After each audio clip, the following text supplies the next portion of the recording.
आज की बड़ी खबर देने वाला हूँ, मुझे घंटा फर्क नहीं पड़ता।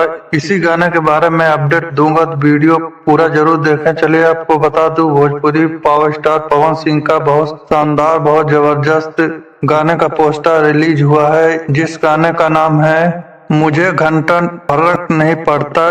इस गाने का राइटर है अजय बच्चन और इस गाने के म्यूजिक डायरेक्टर हैं छोटू रावत, जो कि बहुत शानदार भोजपुरी दर्शकों को यह पसंद आने वाला है। पावर स्टार पवन सिंह का बहुत जबरदस्त गाने का पोस्टर रिलीज हुआ है, आप लोग स्क्रीन में देख सकते हैं। इस गाने को गाए हैं भोजपुरी के पावर स्टार पवन सिंह, क्योंकि यह इस गाने का पोस्टर रिलीज होते ही भोजपुरी दर्शकों को बहुत शानदार पसंद आ रहा है। और दोस्तों, इस गाने को रिलीज किया जाएगा कल सुबह 6:40 पे RVF के यूट्यूब चैनल पर जाकर जरूर सुने, क्योंकि यह गाना स्टार पवन सिंह का फेवरेट पर्सनल गाना होने वाला है। आप लोग जाकर RVF के यूट्यूब चैनल पर जाकर जरूर सुने। धन्यवाद, थैंक यू।